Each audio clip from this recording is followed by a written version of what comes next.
The Story Vault presents The Wagon Train. Episode 4. The Standoff. The night was too quiet. Smoke curled lazily from the dying embers of the campfire. The usual nighttime sounds of the open plains drowned beneath the heavy stillness. Somewhere in the distance, a coyote howled, a long, lonely wail that sent a shiver down the spine of those listening. Eli Warren stood watch at the edge of the wagon circle, his rifle held loose in his hands. His breath came slow and steady, his sharp eyes fixed on the darkness beyond the firelight. He'd seen them before, just shadows on the ridgeline, moving like ghosts. But now they were closer. A shape shifted in the tall grass, then another. Eli's fingers tightened around the stock of his rifle. "They're here."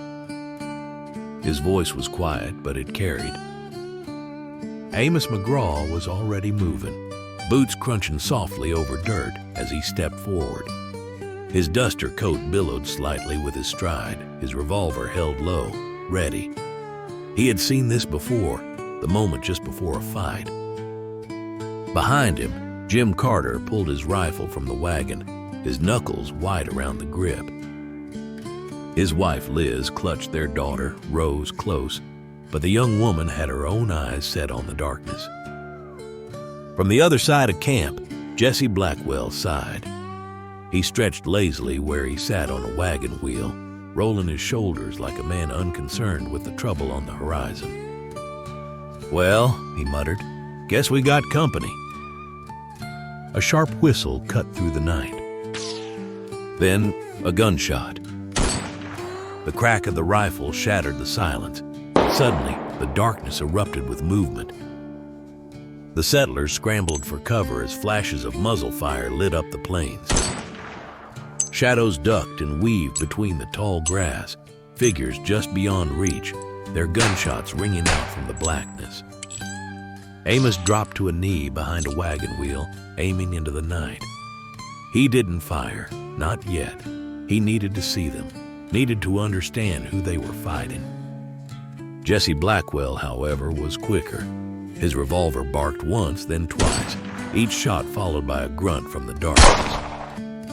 "Ain't polite to shoot first," he said, shaking his head. "Bad way to start a conversation." Jim Carter fired next, a quick, panicked shot, before he ducked behind the wagon, breathing heavy. Inside one of the wagons, Dr. Eleanor Harper worked feverishly over the wounded stranger. Sweat dripped from her brow as she pressed a cloth to his fevered skin. He stirred. A low, hoarse whisper escaped his lips. Don't let him take me." His fingers clutched weakly at her sleeve, desperate. Outside, Amos's voice rang out over the chaos. "Hold your fire!" The settlers hesitated, still crouched low, guns clutched tight. A deep, gravelly voice rose from the darkness. "Send him out!" The words drifted through the night, calm, deliberate.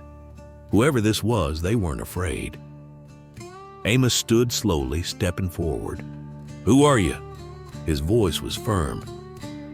From the darkness, a man emerged, tall, scarred. His coat was worn, his boots dust-covered. He stood with the kind of stillness that only belonged to a man who had killed before and didn't lose sleep over it. His voice was smooth as he spoke. "That man in your wagon? He's a thief." A pause. "Send him out, and we'll leave you be." Amos didn't move. Jesse from behind muttered, "Now see, I don't believe that for a second." The scarred man smiled, but it wasn't friendly.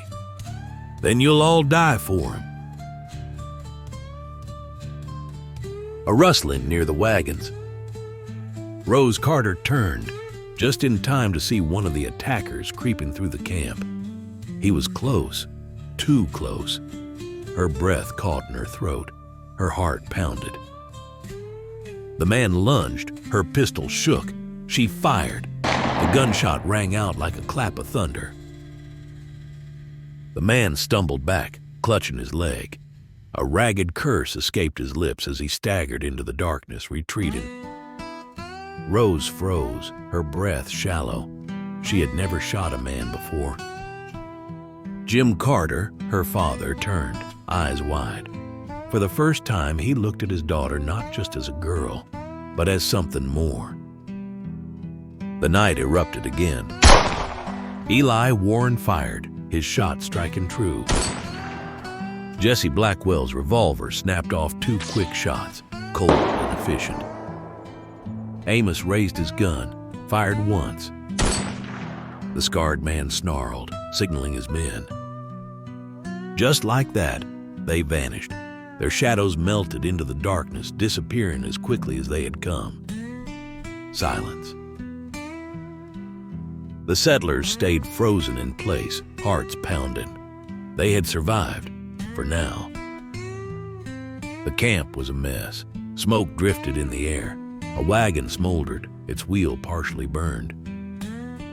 Inside the wagon, the wounded stranger stirred, his breath ragged, his lips parted. One last whisper, Red Jack. He'll keep coming. Amos McGraw lifted his gaze to the horizon.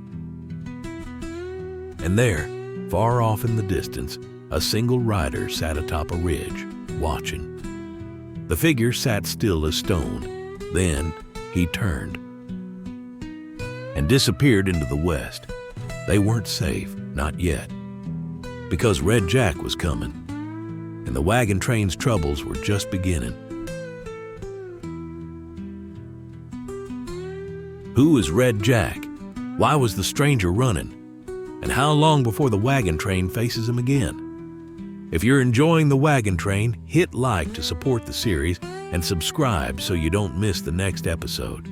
What do you think of Rose Carter's moment? Did she prove herself, or did she just get lucky? Drop a comment below. I want to hear your thoughts. The journey west is only getting more dangerous. Stay tuned for episode 5.